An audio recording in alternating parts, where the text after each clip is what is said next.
Stay tuned. He is a son, a father, a brother, a law officer, an accomplished author.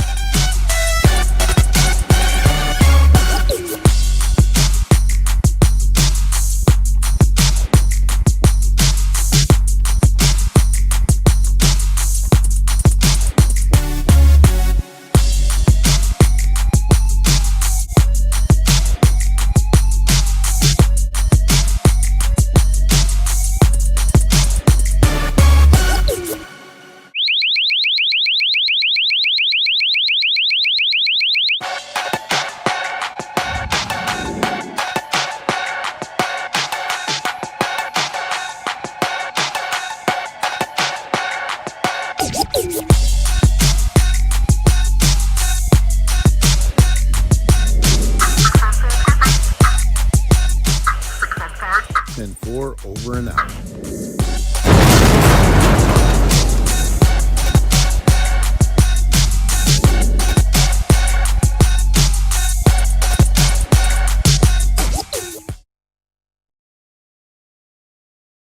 Now.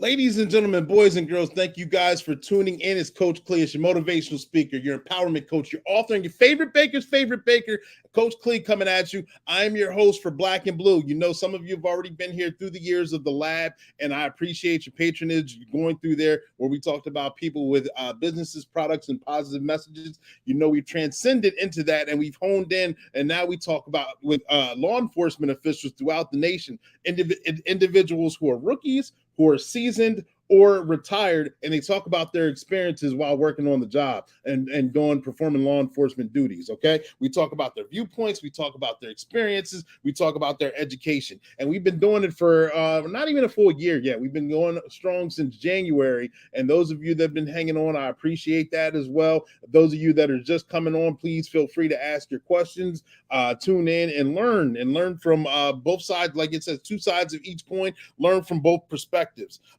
We are sponsored by One Way Publishing. I'll get into that in a minute. I put in the comment section, workwithclee.com. Workwithclee.com. Anyone who's watching this who wants to be on the show, send me a message, workwithclee.com, and we will get back to you, and we will schedule you if available or appropriate for an appointment for your session to be as a guest in the lab with Black and Blue. I got a special guest behind stage. Some of you may know him. Others of you will be introduced to him tonight, and I'll get to that in a minute. But right now, we got to give a special shout out to our sponsors. You saw the flyer that took place beforehand. That is from MG4 Tech. That's also in the comments section for any of your online needs. If you're looking for to do any podcasting, if you're looking to do anything online, go ahead and reach out to them. They're specialists with that. They also sponsor this platform. Not only this platform, One Way Publishing sponsors this platform as well. One Way Publishing is a book publishing company that turns a mere thought into a book that's bought. So if you ever had an idea of writing your own book, and I wrote a few of my own, you see them behind me. If you ever wanted to write your own book, they can get that done for you. And don't take my word for it. Make sure you guys tune into this. Stay tuned.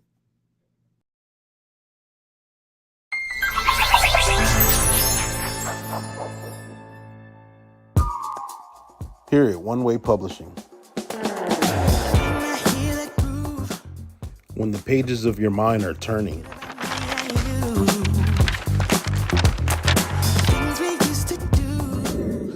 and that light finally goes off, and you sit there not knowing where to start,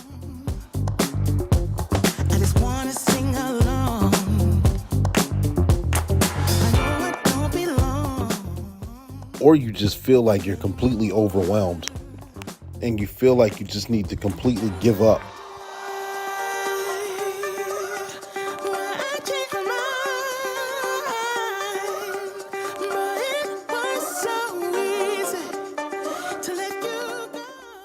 Then get ready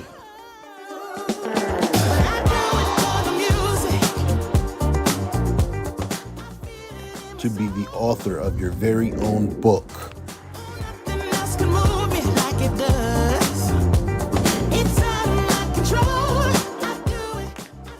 Then dance, celebrate, and be happy because that moment is finally here.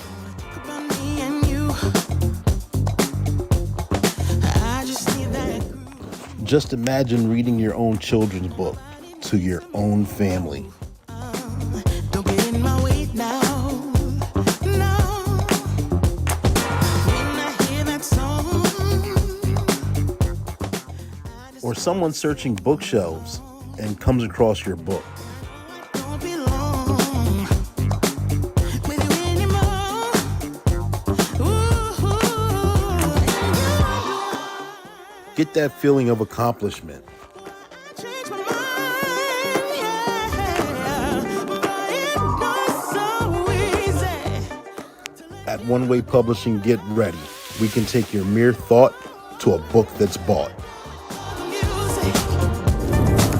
Brought to you by Tillman Productions. Nothing else can move me like it does.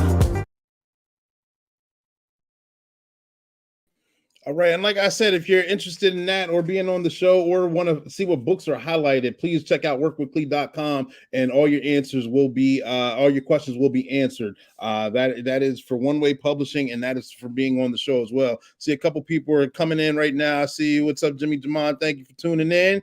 Please tag, like, and share. I'm glad you like the commercial as well. And we're going to jump right into the meat and potatoes of this thing. Keep your questions coming, your comments coming. Put a 1 in the comment section if this is your first time on here. Put a 2 in the comment section if you've been a lifelong fan of this show. We need to know who's been keeping up with Black and Blue. But without further ado, ladies and gentlemen, boys and girls, thank you guys for tuning in. You see the name below, Dr. Lawrence McCall. And he comes with a long list of resume of accomplishments and goals that he's already achieved, and he's going to be sharing his viewpoints and perspectives with us. He's a veteran of the Marine Corps, even though I always like to say Army leads the way. We're not going to hold that against him.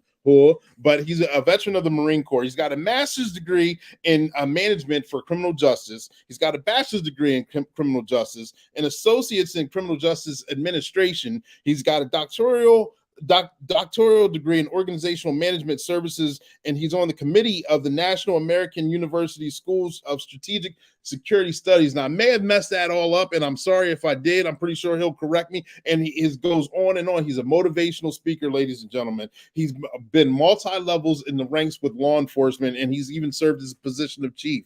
And without further ado, I'm going to bring him to the stage. Ladies and gentlemen, I introduce you, Dr. Lawrence McCall. Dr. McCall, are you there? Yes, I am. How's it going?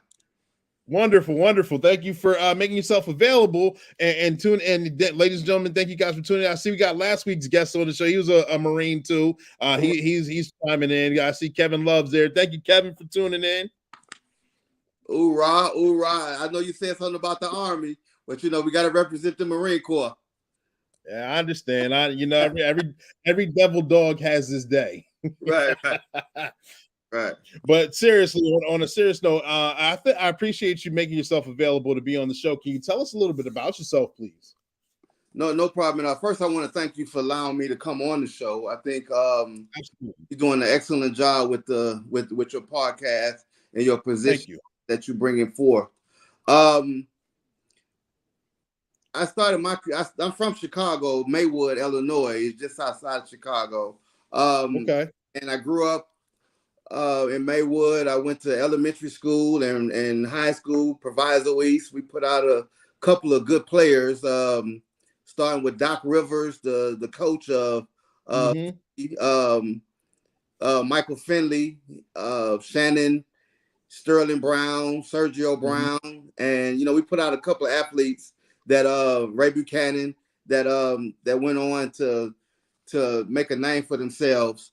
Also, we had a lot of, and what I didn't find out until I finished my doctorate was we had a lot of academia, a lot of people that finished their doctorates and welcomed me to the academy once I finished mine that I didn't know, and it was surprising. But then I went on to I played sports. I played football, basketball, and baseball, and they gave me that team concept that camaraderie that we all need, especially in today's society with everything that's going on. But I started out young, and my dad my mom and dad was both educators. Okay. They were both teachers, and getting my education was the least thing on my mind because I come from a part of town of Chicago where that wasn't the main thing. The main thing was either sports or selling drugs and gang banging. You know, Right. my high school was pretty much full of all that, but me playing sports kind of kept me out of a lot of trouble. Plus my dad, and he was kind of heavy handed, and Mm-hmm. I didn't want to upset my mom. So Mm-hmm. I continued on with school and went to a junior college to receive my associate. But Okay. after that, I went to the Marine Corps. Uh, Mm-hmm. did I was in the infantry as a rifleman, so I did that for a number of years and left there. And I came home for about a week, and Mm-hmm. mine, he had he went to Prairie View A&M University down in Texas near Houston, and he came by and wanted me to come to homecoming. So I went to homecoming with him and never went back to Chicago for about 3 years. You know, Okay. but the reason why I went back to Chicago was I was a victim of a violent crime. I was carjacked Mm. at 20 at Oh. 21 years old, 22, I'm sorry, Mm-hmm. years old, and then that was kind of that was devastating. They obviously they took my vehicle and they were shooting at me and so I had to go back home and regroup. My my Mm-hmm. my god brother was a police officer. He was a sergeant over detectives at that time, and he didn't give me an option. He came and I went back home, and he was like, what are you going to do? It took me too long to answer him, like less than a minute. He said, well, this is what you're going to do. You're going to fill out this application, and I'll be back to get it. And so to be honest, I let it sit for a couple of days, and my mom asked me about it, and I went. I knew right then, when Dad was just going, he'll put you out, but when Mom come and say something to you, it's more of, all right, baby, what you gonna do? You know, Uh-huh. I'm gonna have to ride with your daddy when he puts you out. So I end up filling out the application, and God works in mysterious ways. You know, Mm-hmm. he puts you in positions and put people around you to make sure that you're doing His will. So Mm-hmm. I think with less than this was 96 and Okay. 90 in 1996, and um just so happened that we had some people. I worked the town I lived in, so that was difficult, but it was a smoother process. Um, and I got on with the police department less than a week and a half, and Mm. it was at the academy. I didn't really have a job because I was in the Marines, and Mm-hmm. I didn't work here outside the Marine Corps. I was still in shape, so everything was good. But Uh-huh. I did that for a number of years, and I came down to Houston, and I worked for a, a sheriff department down in Houston, and they had a boot camp, adult boot camp. And me coming from the Marines, it was right up my alley. So Mm-hmm. I was a drill instructor at an adult boot camp within the sheriff department, and that was the best job. But they didn't pay nothing. I had a wife and I had a child that was growing, so I needed to make another move. Um, Uh-huh. and one of my college roommates, he and his wife opened up charter schools, and Okay. it was brand new. They needed a director of safety and security, and they doubled my salary what I was making down there. So that was a no brainer. So Yeah, yeah. I came up to Dallas and started them out with their charter school. I did that for like 4 years. Mm-hmm. Great opportunity. Met a lot of at-risk young men and young ladies who needed focus, needed someone that looked like them that they can touch, that they can Mm-hmm. to listen to. And I guided them, and the best thing was to see them graduate. But being in law enforcement for a while, It was in my system, in my blood. So I wanted to go back into law enforcement. So I joined another police department, and I made it up the ranks of that police department to lieutenant and then assistant commander of a task force. Did that from 2000, what's that? 2007 to 19. Okay, wow. Right, and then I went and between that time I worked all the way up to commander, but I did a lot of years undercover. I did a lot of undercover, and from there I went on to be a police chief at a small town with in Central Texas. Okay. I did that for a while, but it's when your morals and your ethics are more stronger than other people will, I had to leave that alone, and I came back to Dallas, and I'm a marshal within the warrant division now, and I mean it's a great job. I work with a great group, and all we do, we go out and we find them and get them and have a great time.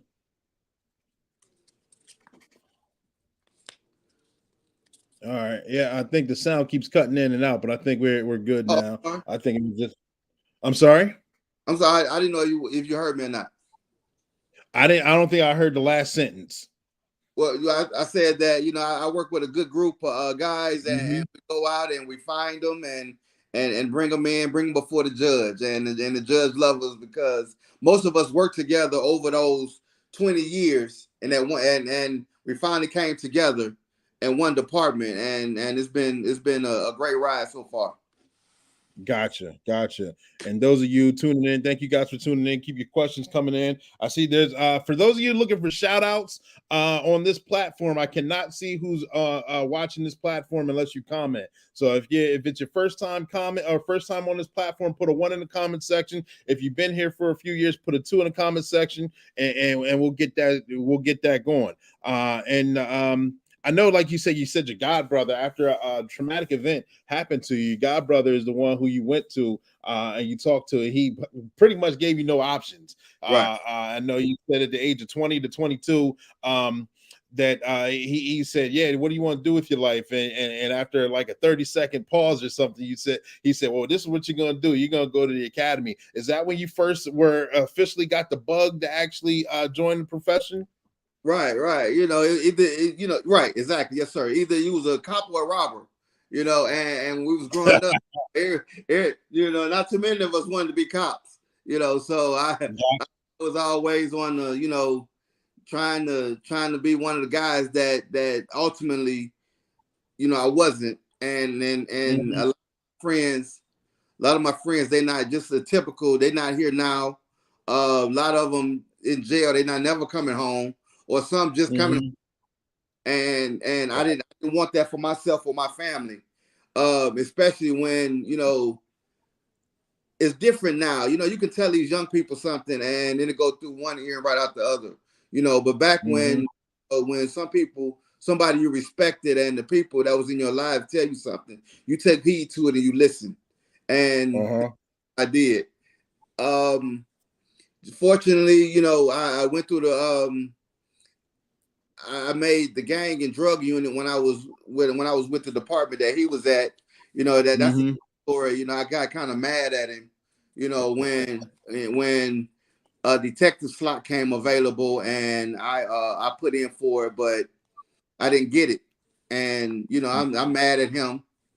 And some of my friends, one of his good friends, came to me and was saying, asking me why, saying that. I shouldn't be mad, and I get over it, but I was still mad because I never, at the time I always got what I wanted. Plus that was my big brother. That was my big brother. I didn't know anything about turmoil and timing and situational or being a situation awareness or whatsoever. So, one of my good friends, he came to me and he made me get in the car with him. He was a detective, and he took me on a ride. And I was actually working. I got in his slick car with him, and we rode. And he started asking me names. What's this guy's name? What's his first name? I know you know him by his nickname, but what's his real name? And where what does he hang out at? You know, if and is he a shooter or is he a dope boy? Is he, you know, do he carry packs or, you know, what does he do? You know, so and again, you know, I'm answering some of his questions, but typically I don't know because that's not really what I do. You know, Right. he was like, well, if he shoots somebody or that gang shoots somebody, where they gonna run? What three flat they gonna go into? Or what? So I was like, man, how would I know? He's like, because this is not what you do. You know, he said, this is what we do. You know, and he said, my advice to you is to, I don't want to say exactly what he said, but my advice to you is to suck it up, get out there, learn the neighborhood, learn the guys, and that's what we with the community policing had just came really rampant at that time. It really came out, and he said, learn your people. Learn your people, their first name, they last name, their nickname, their sister, their brother name, and then you come back. So what I did was every day when I go into the office, I go into their detective room and find out who they're looking for. When you know I go out and I try to find them, and you know I'll walk them back into the office. I mean into the jail. You know, I go out there and do their homework for them. And I was able to get on the drug. I wasn't a detective, but I was on the gang and drug unit. At the time, that kind of fit me. You know, I was for the super high and you know, doing a whole bunch of investigations. I'm still from the field. So that kind of helped a lot. That helped me out a lot. And you know, me and my brother, we laugh about it now, but you know, he said I couldn't give you an option because back then, even though you were a Marine, you would have took the weaker option. So yeah, I tell my kids and the people who I talk to, even today when I make arrests, I take the opportunity to be a leader, and most of them are very appreciative that I take the time out and talk to them, you know, and me, you know, not caring what nationality they are, you know, black, white, Hispanic, it doesn't matter to me, you know, we still. If we get a cut on our arm, you bleed red just like I bleed red. Right. Know? And that's the difference between some of these officers now that join the police departments because they didn't have any other options. You know, the COVID hit, either they went to these schools and got these degrees in IT and you know social work, but they couldn't find jobs. So now I'm gonna go be a police officer. Now I'm gonna be honest. I didn't want to be a police officer at first, but I knew I only had a couple options. These young men, they tend to think that I'm going to be an officer, but people are gonna do what I say because I have a uniform on, and that's not the case. Big mistake. Yeah. Yes, sir. So you have to know how to talk to these people. You know, my aunt, before she died, she told me that what she loved about me was that I can walk amongst kings and queens, but never lose the common touch. I like that. You know, I can be able to go and put on a suit and tie and go into a boardroom, or I can put on my t-shirt, jeans, and Jordans and and go on the block. And I think that helped me out in my years of undercover and my community policing and dealing with the communities. Right. And we got a couple of seasoned patrons on here now. Shayla's been with Black and Blue since the beginning. Thank you, Shayla. Kevin Holland's also been here since the beginning as well. Thank you guys both. We're going to cut to a commercial real quick, and we're going to come back with some more of this interview. Stay tuned.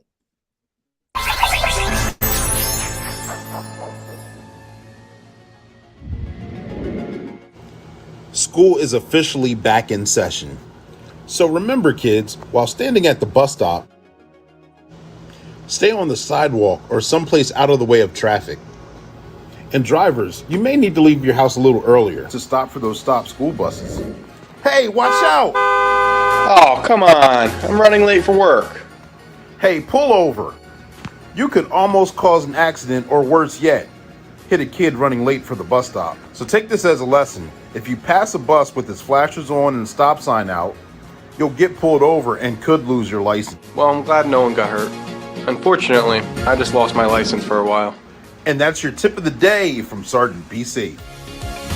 Subscribe now.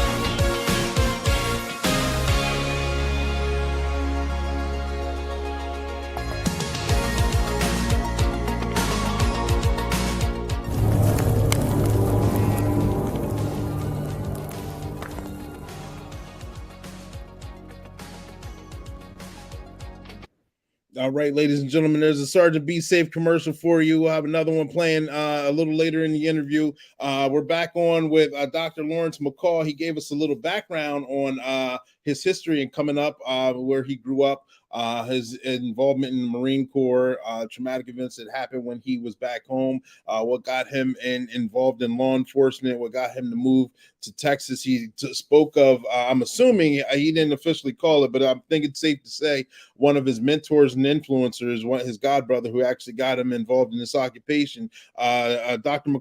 McCall, you still here? Yes, I am. Perfect. Are there any other mentors or influencers that you'd like to give a shout out to that help grow you into the person that you are today? Of course. First and foremost, God. He, I talk to him every day, often, many times a day.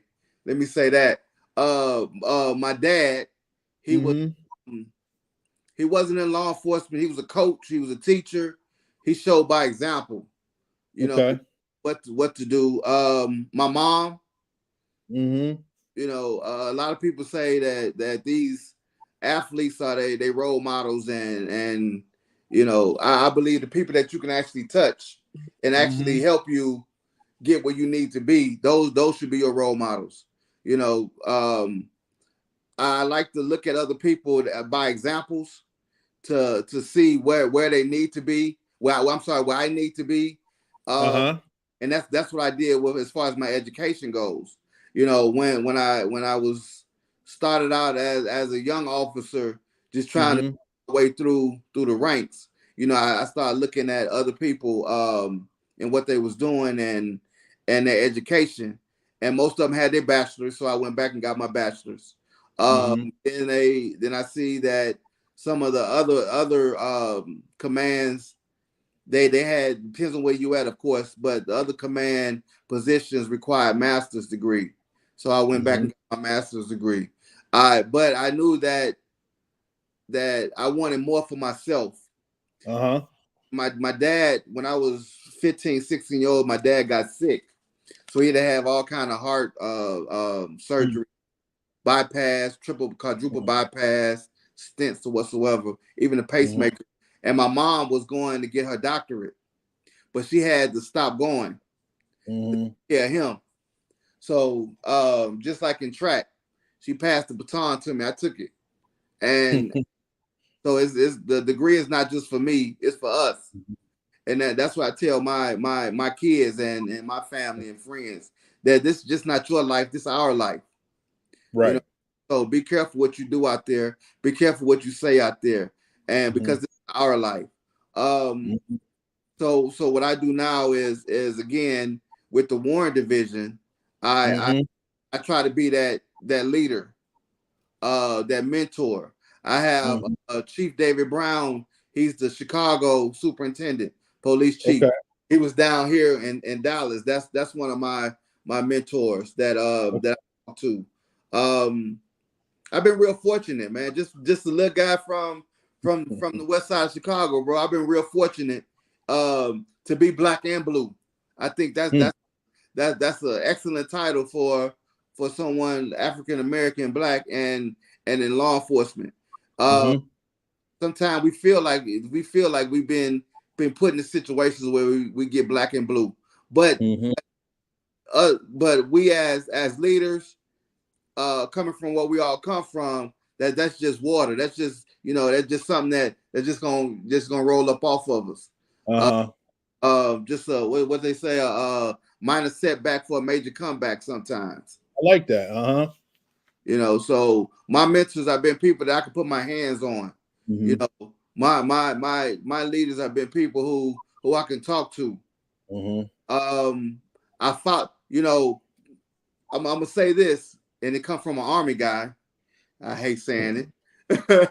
I'm just kidding. But Colin Powell once said that you can be that you're a good leader if your followers follow you into the darkest of the night, of the high hill, and into the deepest of the valley, and you don't even have to tell them. They'll do it just because you was that leader, just because they know what you expect, and I take that on a daily basis, and I run with it.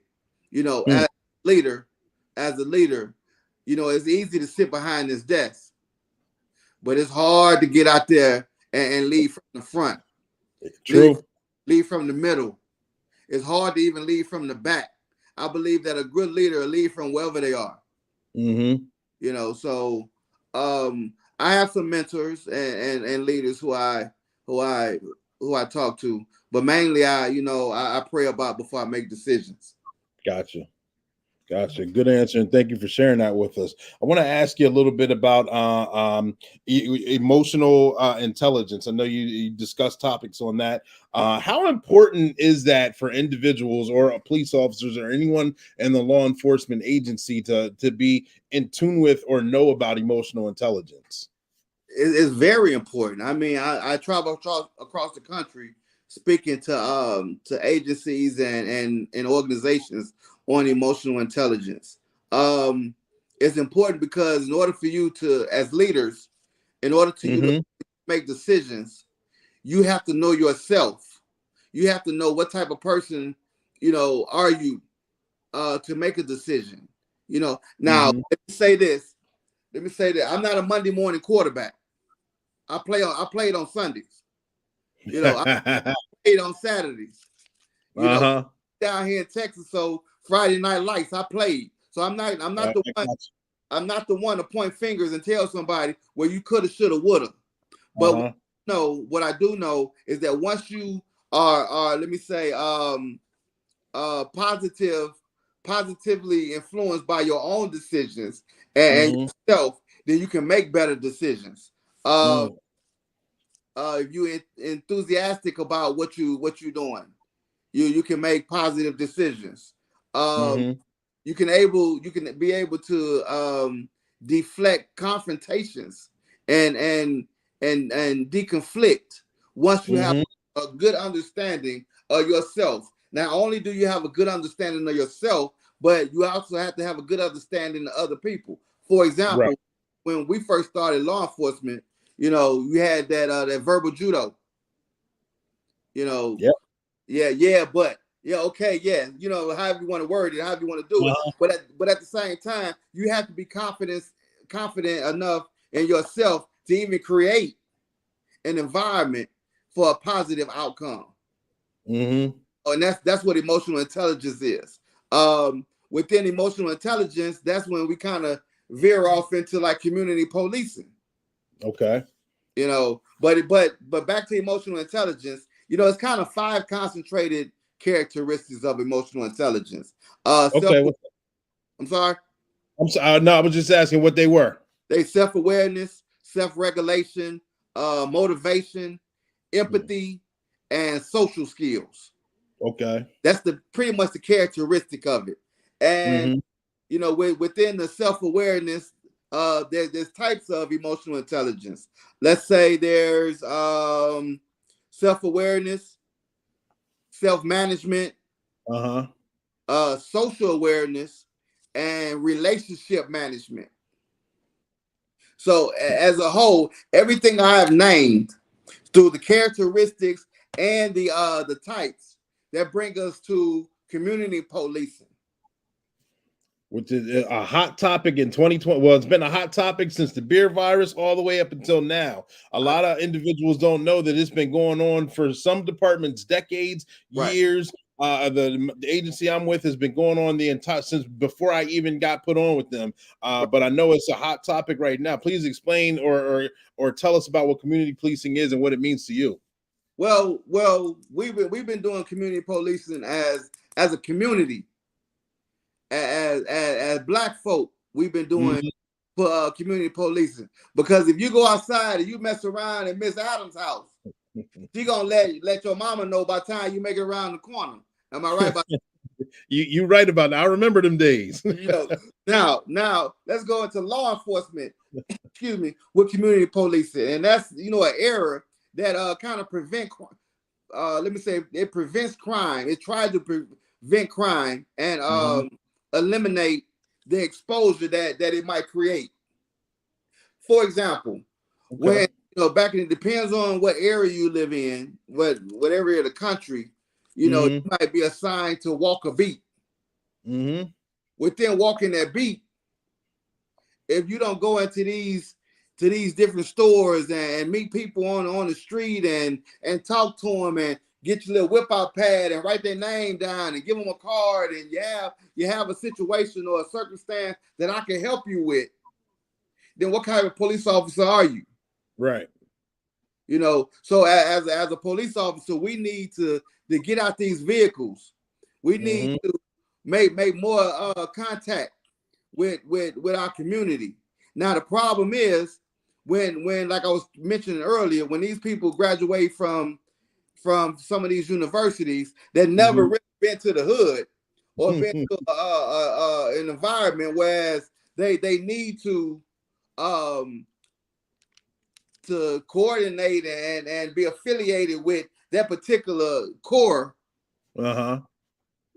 people, then that's where the problem comes. I told a guy the other day when I was when I was about to handcuff him, he kind of swole up on me. When you handcuff a couple hundred people, couple thousand people, you kind of know, what they thinking. So I put the handcuffs on. I was putting one on, and then the other one, his wrist got kind of tight on me. So I told him, I said, I stopped what I was doing. I looked at him. I said, listen here, I'm not scared of you. You're not scared of me. So what we gonna do? And sometimes we have to, step back and I have to remember where I'm from. I played on Friday nights. I didn't make any judgment calls on Mondays. You know what I mean? So this is what we're gonna do, and this is how we're gonna do it. And I put the handcuffs on him, of course, but then I had to have a conversation with him, young man conversation. For one, you in this situation not because of me, it's because of something that you failed to do, and you failed to follow the criminal code of procedure, or you failed to follow the traffic laws. So that's why we here. That's why I'm here. So don't be mad at me. Be mad at yourself. Now, me being a positive influence, a motivator. I don't like to just say a motivational speaker because I speak life into situations. And what I had to do with him was speak reality to him. Okay. Find out where he's from. I said, where you from? He told me where he's from. I said, okay, that's down here over there around the corner from such and such. I said, such and such. He's like, yeah, I know him. I said, hey, how you know him? I said, cuz, man, for 8 hours a day, these my streets. For 8 hours, this me. What you mean? I said, I'm the only one getting paid when I drive down that street and all them boys on that corner, if they don't disperse, move, go, whatever they're going to go, I said, I'm the only one going to get paid right then. You got an old school, these young school. Yeah. So we ended up having a long conversation, and the best thing about it was by the time I got into the station and to booking, he was thanking me. He was like, man, Dr. McCall, first of all, I ain't never seen too many, people with the doctor in front of their name doing what you do. I said, what's different? I said, plus, I'm here to help you. Whatever you need, just let these people know, and they'll call me, and I can help you with any type of. I said, but you got to handle your business, or your business going to handle you. Yeah, exactly. And he really appreciated that. Good insight, and thanks for sharing that story as well. I know that's one of the other talking points that you had. Another talking point that you had was, and I want to make sure I get it right here, was supervision problem solving. How important is that, and how effective is that with this 21st century policing? Well, supervision problem solving starts at the top.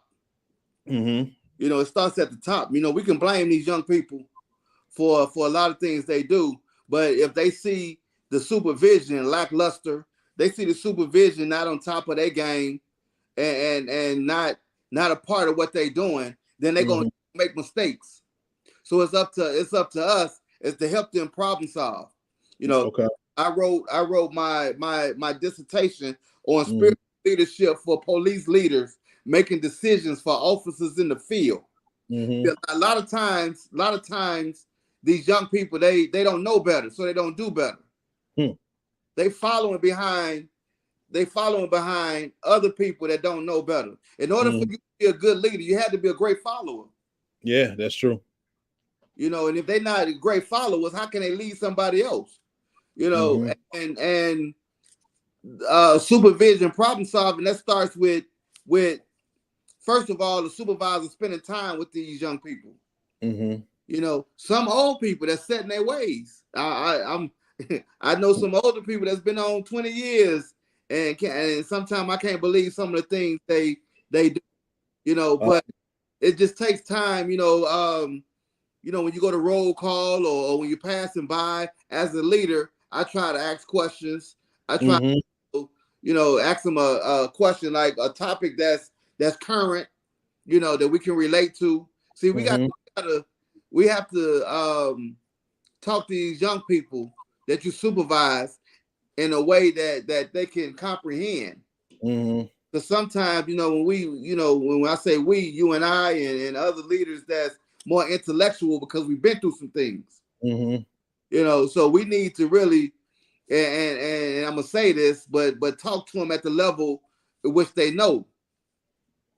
You know, and a lot of times they act like they don't know better, but they know better. So you got to talk to them in a way that they can comprehend. I like to joke a lot with them. I like to have fun with them, but while I'm having fun, I'm throwing these little nuggets at them. You know, because I can sit up here and talk about quantitative and qualitative dissertations. You know, how did you get that? How did you analyze this or that? But I mean, that's going over their head. It went over my head for years until I had to start paying for it. You know, so yeah, I know. Then you got some skin in the game. You like, oh, let me go ahead and get this now. yeah. So what I do is I break down things that how I would want them to break it down. I got you. So my problem solving as far as and the social skills, that's a part of that emotional intelligence. Skills. Having empathy for a lot of these young people. You know, when you and I first started in law enforcement, the supervisor tell you to do something, you go out and do it, as long as it's ethical and lawful. Yep. Now you tell them to go and move the car from that parking spot over to the other parking spot. But why?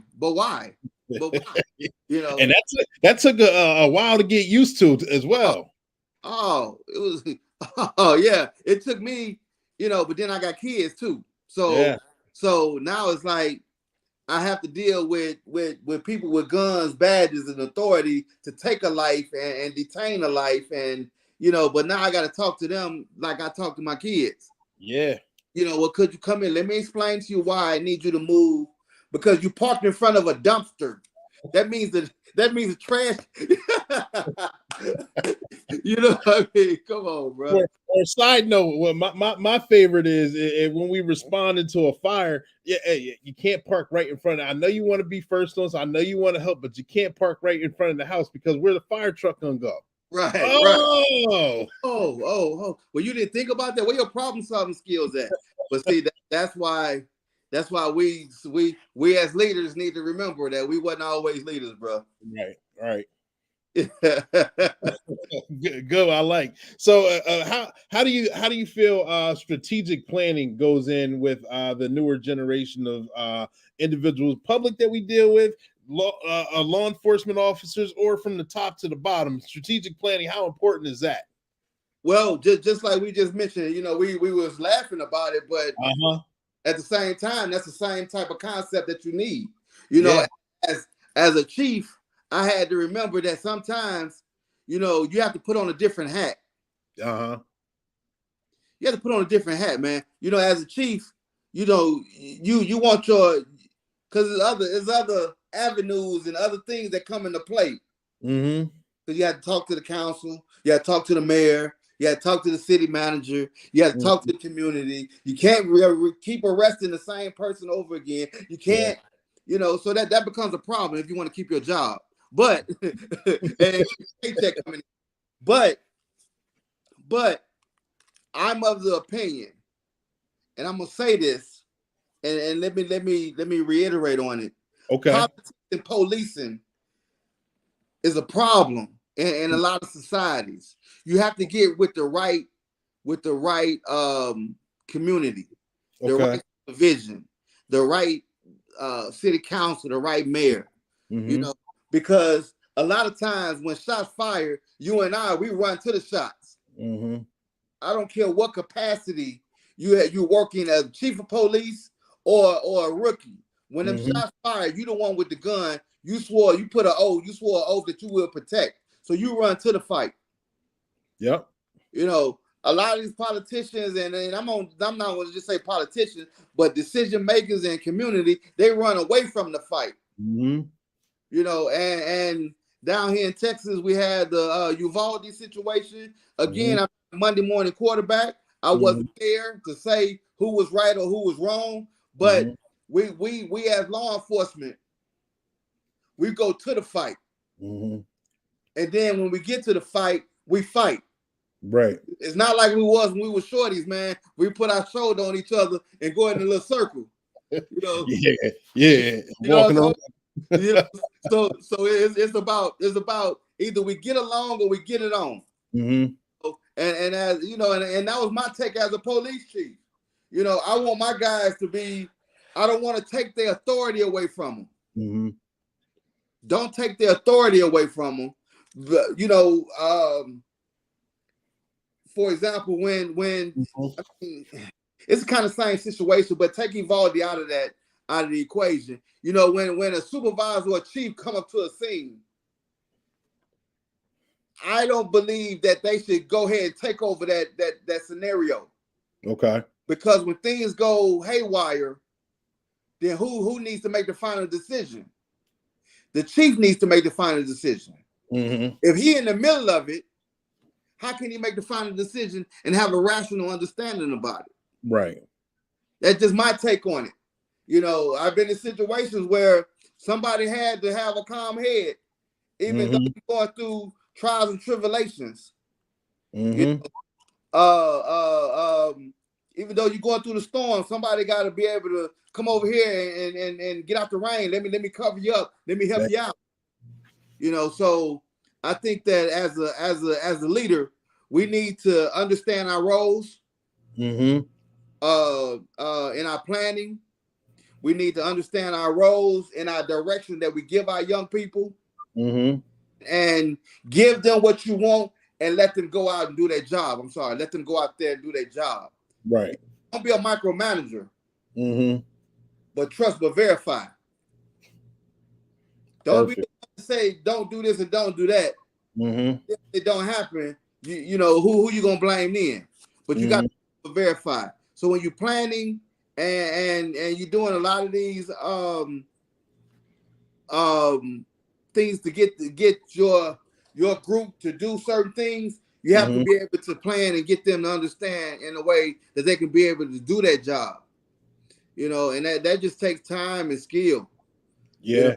Even though the chief, your second in command, your third in command, your sergeants and lieutenants, I like to have a stars and bars meeting. Every Monday, I like to have a stars and bars meeting. So we'll talk about what happened last week, and we're gonna talk about what's gonna happen this week. And I need the honest to God truth. I need everything to be transparent. See Lay that? it out. Yeah. when we talked before we came on air, you know, I Mhm. said open book. Ask me, and I'm gonna give you the answer. Right. I believe in that. You know, I'm a man of my word. I stand on my own 10 toes. And Mhm. and you know, one thing I was telling somebody the other day, young man I was taking to jail, I was telling him the other day that we know different than each other. Mhm. I'm just a blessing and a prayer from being in that back seat where you at. You know, I said somebody disrespect, you know, me as a man, not just as a police officer, but as a man. They Mhm. in and they violate my family, they violate my oath, my oath and my morals. Then we're gonna have to talk to each other on another level. Mhm. You know, I try to be professional as I can, but also Right. man, you know, and you know, he kind of laughed it off. He laughed with me, but it's true. You Mhm. know, we as men, we need to take accountability for our actions. You know, and with that, just like when you giving your people directions, you got to take accountability. And oftentimes, you know, people don't take accountability. That's why they end up on the news. Yeah, situations get out of hand. Exactly. Yeah, yeah. Talking about strategic planning, and you gave a great answer with that, and social skills and community policing. How do you feel again in this climate of, you know, this occupation is very cyclical? I say that I've been saying that a lot on this platform, where certain times we're heroes, other times we're lukewarm, other times we're at the bottom, and you know, we constantly keep going through that cycle. And for the past few years, we've been at the very bottom, and it seems like we're starting to come back up to where we're about to be lukewarm again. How do you feel changes that should be implemented in 21st policing with the public and the law enforcement, and also with law enforcement and the public? It's a trust. It's building trust and having legitimate trust in them, having some type of compassion, Mm-hmm. standing their well-being. You know, oftentimes we don't live in the community that we work in, so you have Mm-hmm. empathy for them. You know, especially when they don't have any lights due to a Yeah. storm. They don't have any lights. They don't have any food. They don't have their car has been flooded. You know, but you're gonna get in your own car and drive 20, 30 miles away Uh-huh. where you lay your head. You know, where somebody lay their head. And when you don't have empathy, when you don't have a good understanding of what's needed, Mm-hmm. oftentimes you get distrust. You know, I believe that the hiring process needs to be reevaluated Oh on yeah. on a lot of for a lot of departments. Mm-hmm. And again, I'm not the one to say because I love all people, black, brown, white, Hispanic. I love everybody. The thing is, we need to make sure that we put the people in place that needs to be Mm-hmm. in place there. Mm-hmm. You know, because we you know, I don't care what you do in life, you want to win. You know, it's not Exactly. we're not even giving participation trophies. We Yeah, we trying to win. I And agree. when you win over a community, when you went over a society, Mm-hmm. when you went over the mayor and the council, you know, you get the economic development. As long as there's no crime within that community, you know, or crime has been lowered, you get Mm-hmm. economic development. See, that's the Mm-hmm. other hat, The growth. Yeah. the growth. You know, so I had this, you know, I used to wear my baseball hat backwards. Now I put on a Dob hat sometimes. You know, I wear put my Martin Luther King hat on or something like that. Yeah. But the point is, you have to understand what we're dealing with. Yeah. We have to put people in certain positions. You know, I wouldn't put anyone in a position for community relations if I know they're an introvert. Yeah. Mm-hmm. I'm Yeah. somebody That's that's not the goal. somebody that's gonna bring everybody together.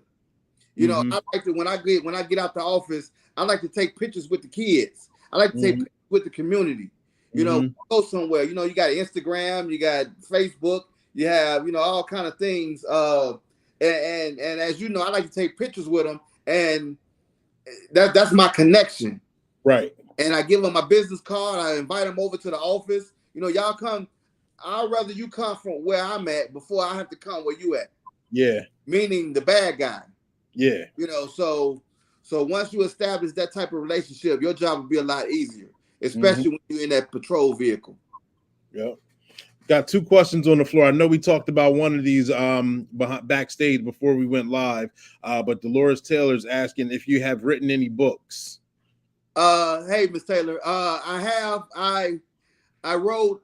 Well, I'm writing 2 books, but for my university, they wanted me to write for the university. So not as far as police go is in the workings. I'm actually writing. I don't know if I should spill the beans, but since you're giving me an opportunity, Hey, go ahead, go put it out. Remember where you heard it first, ladies and gentlemen. I know. It's called Dazed and Confused. Mm-hmm. I'm writing a book called Dazed and Confused, and that's about my life growing up in the inner city of Chicago to where I am today. Okay. Most of my friends are typical, just coming home from jail, they dead, or they not ever coming home. Right. So a lot of times, but then I have some good friends that's here. Don't get me wrong. But right. But the part of the book called Dazed and Confused, because I was dazed. As you know, I worked undercover for a number of years, and I wanted to be with the bad guy more than I wanted to be with my family. Right. I've been married going on 27 years, man, and I wanted to be with the bad guy more than my wife loved me more than I loved myself. Yeah. I did a lot of things in this world that I regret, but I'm here today because I did those things. Mm-hmm. And I thank God that He given me an opportunity to still breathe and still wake up every day and to do what I do. So I'm writing that book called Dazed and Confused. Who do I really want to be with? Do I want to be with my family? Do I want to be with the bad guy? It was a point of time, that blue line is kind of thin. It's real thin now. It's real thin. So, you gotta watch yourself. And then I'm writing another one called The Cop and the Con. The Cop and the Con. Okay. He gonna leave us right there with the cliffhanger on that one. All right, I see what he did. Right, y'all see what he did? I saw what he did. That's smooth. The Cop and the Con, bro. That's one that is scary. I got to be careful. I just live my life, and I live it to the best of my ability. Okay. I leave from living in the Chicago, the West Side, to go into to the Marines, where they tell you what to do, how to do it, when to do it, to something wide open, and my nose was open, my heart was open, and I just live my best life, as they say. So the Cop and the Con. We got to figure that one out. Gotcha. Hey, and if you ever looking for a publishing company, I do have one that would be glad to go ahead and sponsor or publish those books. Just throwing that out there. And I got you. Yeah. We got another question and another comment coming from Kevin Holland. His question is, or it looks like a comment here. Sometimes it's hard to build or develop trust with the community when there's trust issues within the ranks of the departments. Yeah, and he followed up with, it's easier to try and fix the issues of trust from the administrative supervisory position than it is for a young patrolman from a young patrolman position. Yeah, it is. Right. I agree. I think that those leaders need to position themselves within that community. They need to get out those offices. Now, it depends on the size of your community, your size of the city. Like Chicago, New York, and those people can't just go into every little city. But for one, it's pay for them. But if you have a mid-size 50,000, 25,000, population, that's a great opportunity for a chief or a supervision to get out there and shake these hands and exchange greetings, friends. You know, but if you just sit back in the office and just wait for your 2 weeks to get your paycheck, you're not doing a good service for our community. Right. You know, Right. And shout out to Jerry Smith. He always enjoys this platform on the presentation. Thank you, sir. I appreciate you tuning in. Please tag, like, and share. We always like to put out good information out there. Thank you very much. And I know you were talking about revamping the hiring process when it comes to different departments. Can you elaborate on how difficult it's been lately because of the beer virus on finding qualified applicants or trying to hire, going through the application process, or retaining officers that have been in the job seasoned officers that have been on the job for 15 years plus? It's hard. It's hard because I mean you're getting those applicants that need a job, that don't really want to help the community. They just need a paycheck. Yeah. Or you get someone that's been in law enforcement for 15, 20, 25 years, and they see that this other department not too far away getting a signing bonus, rules, giving other opportunities for advancement, and leave a department. It's hard. It's hard. Now we talked about the tattoos, the beards, everything that's you really giving them what they want on a platter. But remember, we dealing with a society that's not really social. They social media, but they're not really social. Yeah, the game has changed. The game has changed. So if I ask you, have you talked to me before, and you say no, you say, but we text. That's communicating. Yeah, right? That's talking to somebody. So but that threw me for a loop when I asked a young man that, I said, have you talked to your sergeant? He's like, well, nah, we didn't talk, we text. I said, well, that's the same thing. In my eyes, I might be wrong. Right. Yeah. But it's those little things. Before, but I didn't have gray hair like this, man, until I start getting positions, brother. Hey, you ain't saying, at least you got gray hair. Mine's gone. Right. It's difficult. It's something that we as leaders, and when I say leaders, I'm not just talking about chiefs and lieutenants. I'm talking about those seasoned officers who can come in and help these young people get what they need to get, so they can be able to. Because you got to pass the torch at some point. Yeah, exactly.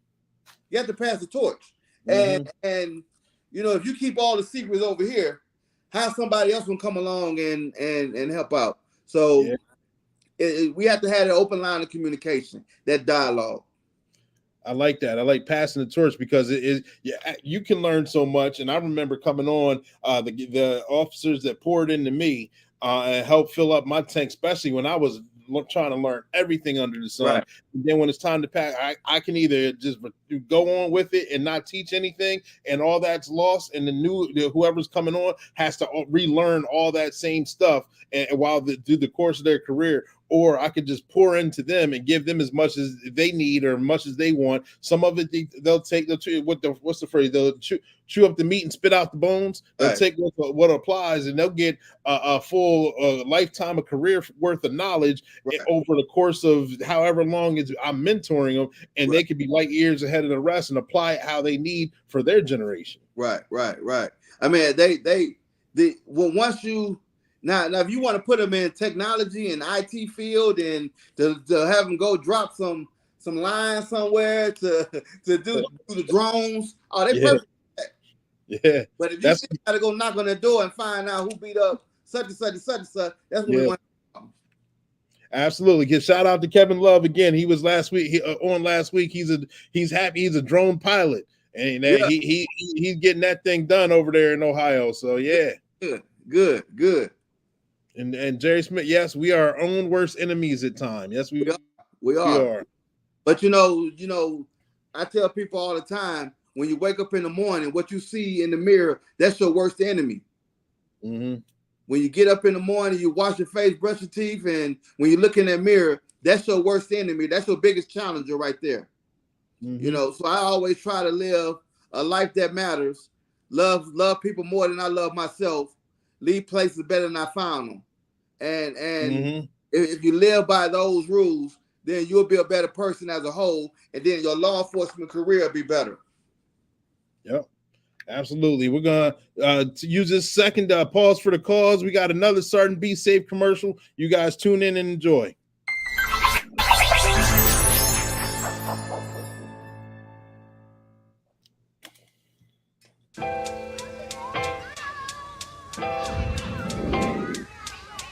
Settle down, class.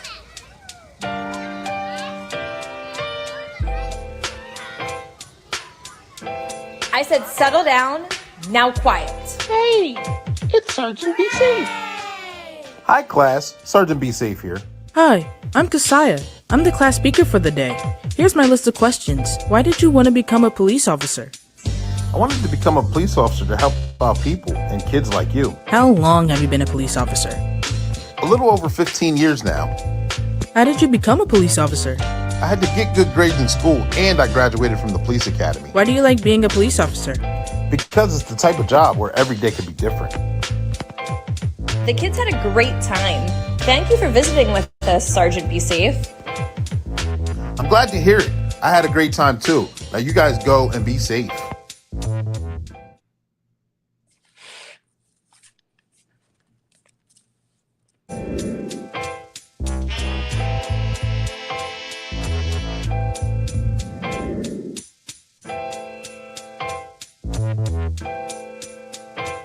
Subscribe now.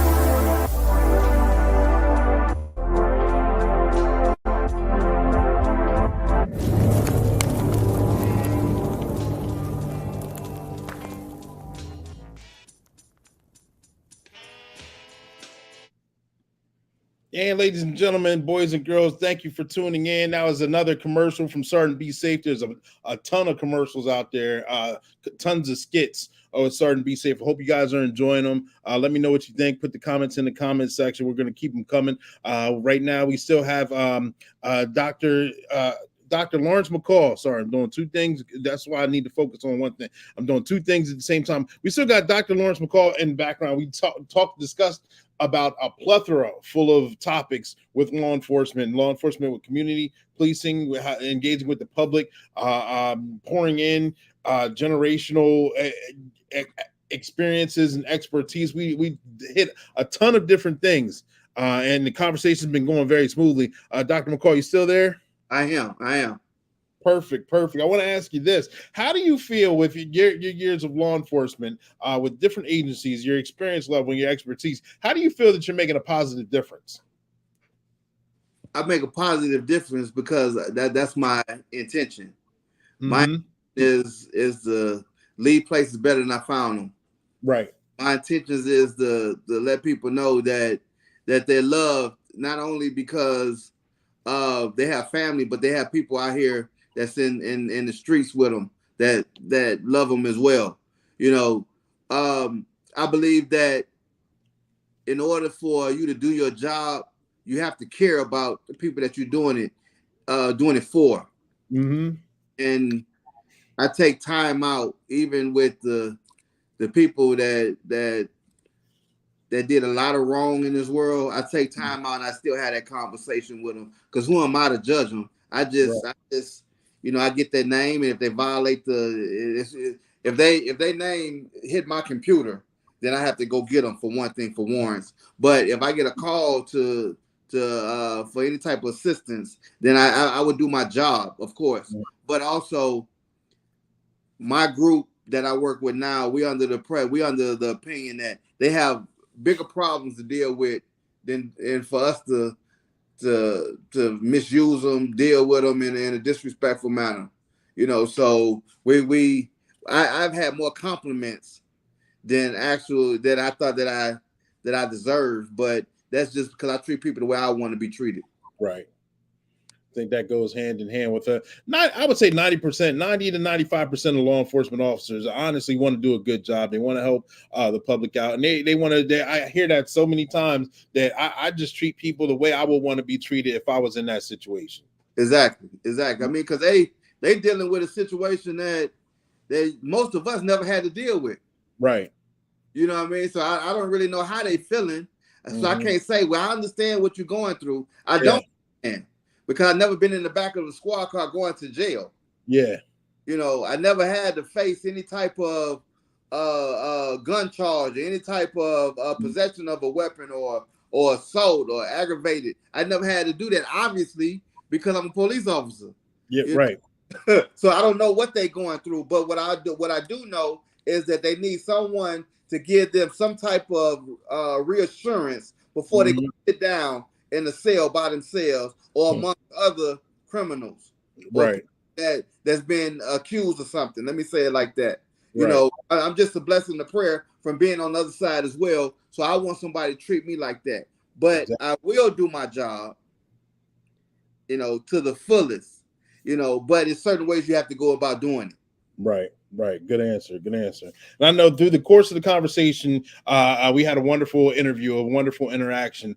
There may be some questions that I may have skipped or forgotten about, or through the course of the conversation, it may have jogged your memory. Is there anything that you would like to convey to us right now? Right now, the floor is yours. I believe that is a time and place for everything. I believe that is a time and the place is now. The time is now for us to come together as a police unit, a group across America, to come together and have a good understanding of what we want to do. And as far as the community policing, the 21st century policing, you know, we need to come together and we need to stick to it and get those bad apples that's not aligned with what we're trying to do, get them away from from our safe environments that we're trying to have and raise our families. I believe that a lot of these officers, they must continue to educate themselves, put themselves in a position to win. Don't just put the badge on, the gun on, and I'm gonna go do my 12 hours and go home. Man, make some type of positive impact on somebody else's life.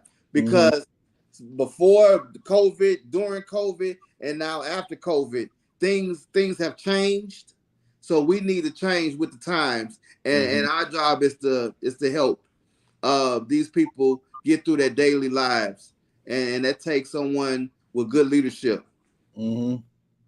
Absolutely. Thank you, sir. I appreciate you coming on the platform, blessing this platform with all your wonderful knowledge and expertise and experience. I appreciate the conversation. I appreciate the jokes that we got to share in between as well. And I want to wish you a fruitful career and whatever your goals and desires are after the end of this career. I know you're going to make a positive impact, but thank you for coming on Black and Blue, sir.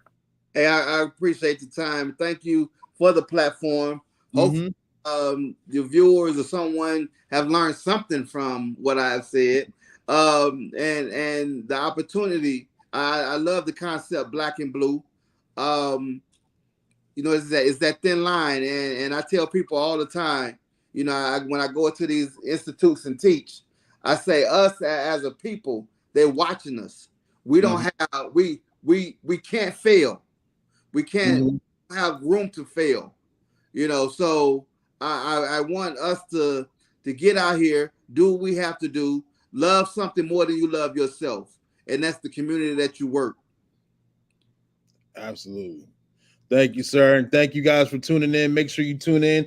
We will be we go live weekly with interviews with guests around the nation. We're going to continue to do so. I hope this was informative. I know it was enjoyable for me. Thank you guys for tuning in. Please tag, like, and share. It's your motivational speaker, your empowerment coach, your author, and your favorite baker's favorite baker saying peace, have a good night, and be safe.